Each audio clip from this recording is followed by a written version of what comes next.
Hey there everybody, how's it going? Nice to see you again. Thanks for tuning in. So today I'd like to talk about the hybrid photography process and the digital photography process and the analog photography process. And Dist Photo, D-I-S-T-P-H-O-T-O, had an interesting video, The Missing Piece of the Puzzle, where he went into printing in the darkroom and how that's, you know, a cool thing. Go watch that video if you're interested. I enjoyed it. So, recently I've been thinking, as you know, I've been making a lot of videos, and I'm talking about, you know, the goal of my photography, most of it, not all of it, but, you know, when I go out to photograph landscapes in particular, it's to create a print that can hang in a gallery, okay? And that's whether I'm shooting digital, film, or doing a hybrid thing where I'm printing digitally and shooting film. It's always the ultimate goal is to make the best print I possibly can that would be gallery worthy, whatever that is. So so that's what I'm talking about. I'm not talking about, you know, what most YouTubers are doing with their landscape photography, which is just making landscapes to illustrate their videos. Or, and I'm not putting them down, they have a lot of success. Or God forbid the clown who walks around and takes random snapshots of stuff and talks about it like it's something fantastic. That's just, I'm not naming any names, but wow, that's just phenomenal to me. Anyway, so the thing is, and the question is, and I have a question for all you guys, because you guys, Ansel Adams said that and I've said this before, there's I've quoted this before, there's two participants in any photograph. There's the photographer and the viewer. And you guys are, if you're watching any of my videos, you're definitely a more educated viewer. So, so you guys would be the target audience. And when I say guys, I mean the three ladies that watch my channel too, although that really blows me away because the majority of people interested in photography these days are women, and there's very few channels by women about photography, and there's very few women watching my video, very sadly. There used to be a time back in the day, but those days are long gone. So anyway, to any women who are watching this channel, God bless you and thank you for watching. And okay, so getting back on topic, this print here, let's use this for an illustratorial, whatever that means, purpose. Illustrative would be a better word. Yeah, this is a gallery-worthy print, right? I mean, it's got my little cat in the corner there. I don't know if you can see him. Yeah, I put that in all my prints. And so yeah, so this is handmade by me, it's dry mounted, it's stamped, it's limited edition, etc., etc. So gallery worthy, yes. Now, we're going to use this as an example. And if I said to you, now this is a poll, please leave your comment in the comment section below which one you choose. So print A is a 100% digital workflow. It is captured on an X-E5, Fuji, and brought into DxO Photo Lab, which, by the way, they're having an absolutely spectacular sale on for Black Friday, and I think my 15% code still works with the sale. Not sure about that, but 50% off, like all their software. That's a screaming deal. Now's the time to jump on DxO Photo Lab if you're so inclined. The best, you know. I'm on a tangent now, but let me go. The Luminar Neo just contacted me, and they wanted me to do a collaboration. And I had to tell them I wasn't interested, because that's like AI, you know, super computer-assisted post-processing, which is something I'm not interested in. And there's very few pieces of software. I really am, you know, I use computers, and I'm fairly savvy, but I don't like them. And I don't like things digital as a general rule. But the DxO Photo Lab is fantastic software, and I can't recommend it highly enough. So there is that. Okay, back to the poll. So choice one, $150 for a 100% digital workflow, you know, knowing that the integrity of the photograph is only as good as the integrity of the photographer, and I'm a minimalist post-processor, would you pay $150 for this print? Shipped to you, no additional charges, in a bag, in a box, you know. And yeah, limited edition of 10, handmade, printed on my Canon, archivally processed, museum board, the whole 9 yards. All right, that's choice A. Choice B, now let's assume that this was shot on a Hasselblad, and this was FP4 Plus, and I scanned it and then brought it into DxO Photo Lab, minimally post-processed it using traditional techniques, dodging, burning, a little bit of contrast, etc., digitally, and then printed it digitally, dry mounted it, matted it, museum board, archival, Moab juniper paper, archival, 100% cotton rag, etc. $150 for a hybrid print. Choice C is this was shot on a Hasselblad, it's FP4 Plus, took it in the darkroom, printed this on Ilford multigrade fiber base, selenium and sepia toned it, then dry mounted it and matted it on museum board, etc. And that would be the analog print, and that's $150. Which would you choose and why? Or choice D, which would be I wouldn't buy a photograph anyway, regardless of how it was made. So those are your those are your four choices, and I'm curious what you guys think. So the thing is as I said, the integrity of the photograph is only as good as the integrity of the photographer.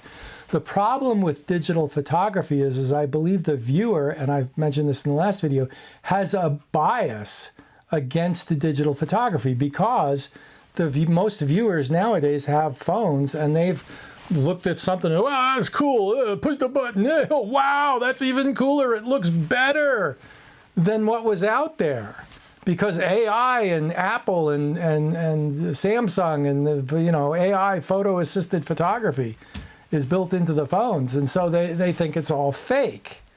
And you went out with your Fuji and you carefully curated the photograph and, you know, used all your skill and knowledge and pushed the button at exactly the right time and got this raw file that looks much worse than reality because it's very flat, and you have to bring it into DxO Photo Lab, and instead of you know, doing 50 exposures and layering them all together with multiple complex masks, luminosity masks, all this crap, you're a photographer with integrity. Boy, that's a loaded statement. And you take your raw file and you process it like you would a negative. You know, you add back the contrast, you add back maybe the saturation, doesn't apply in black and white, but you add back your contrast, you maybe like what I do, you split tone the image, which is something you would do in a darkroom anyway, or if you chose to, and a little bit of sepia in the highlights, a little bit of selenium in the shadows, maybe add some grain so it's not so clinical looking, etc. You know, in terms of removing stuff with cloning out stuff, again, you know, the integrity of the photograph is only as good as the integrity of the photographer. My respect for Ian Worth went up when I got his print pack and I saw there was a photograph of Scotland, which is actually hanging on my wall.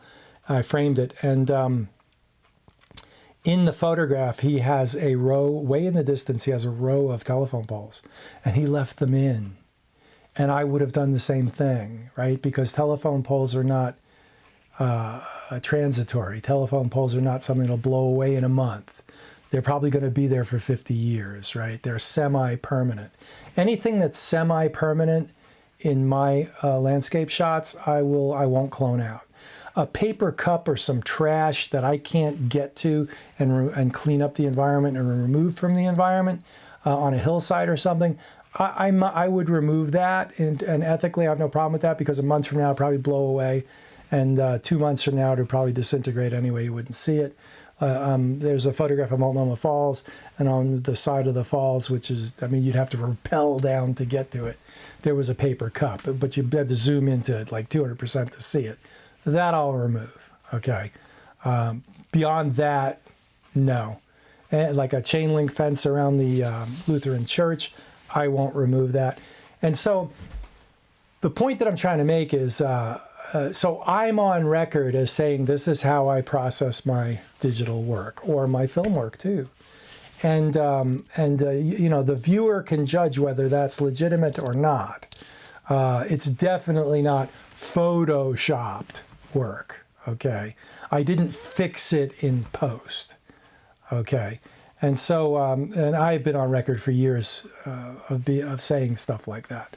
So, so the viewer can judge the integrity of the photograph by the statements that I've made, assuming I'm not lying, like Peter Lick when he says that the clouds going behind the moon was one shot and it wasn't photoshopped. Like, think about that. But it's an uphill battle is the point, right? When let's say I'm displaying my work at a show, and somebody walks up to me and says, "Is this digital or film?" It's a very loaded question, right? A lot of air quotes today. If I say it's digital, well, right away, you know, there's the doubt in their minds. Is it photoshopped? Is it fake? If I say it's film, for certain, that can be just as fake. There was a photographer named Ray Atkinson, the poet for the photographer laureate of Oregon, and nobody's ever heard of him because he had a file full of sky negatives that he'd mixed with his landscape negatives when the sky looked like crap. He was faking it. And so when you look at a Ray Atkinson photograph, you say to yourself, did he fake it? And he didn't have the credibility. He didn't have the integrity. And he didn't stand the test of time. And his photographs were fine. Most of them are on a 4x5. And he did a lovely job, but the integrity wasn't there, right? So, so if I say it's film, it can just as easily be faked, but it's not an uphill battle. With digital, it's immediately assumed it was photoshopped. If you say it's film, there's kind of the assumption that it's that like you didn't cheat because the negative can kind of prove what was there, or the chrome can kind of prove what the original scene looked like. And there is a bias one way or the other. I think it's unfortunate that it is that way, because personally I think that a 100% digital workflow, depending on the integrity of the photographer, is just as legitimate as a 100% analog workflow, depending on the integrity of the photographer. But I'm not sure that viewers see that. If you're going to use a 100% digital process, you need to be, in my opinion, 100% transparent with what you're doing, how you do it, why you do it, and what your ethical and philosophical ideas towards your photography are. If you do 20 exposures and blend them all with 50 luminosity masks, you need to demonstrate that, you need to explain that, you need to tell everybody that's what you're doing. The artwork will stand on its own as long as you're not hiding anything, okay? Hybrid approach: shoot film, scan it, print it digitally, archivally, etc. You have the credibility of film without the uphill battle of explaining that it's not photoshopped and that it's an integrity-laden digital process. And it works for Ben Horn. If you're not familiar with Ben Horn, check out his work. He shoots 8x10, chromes, negatives, drum scans them, prints them digitally.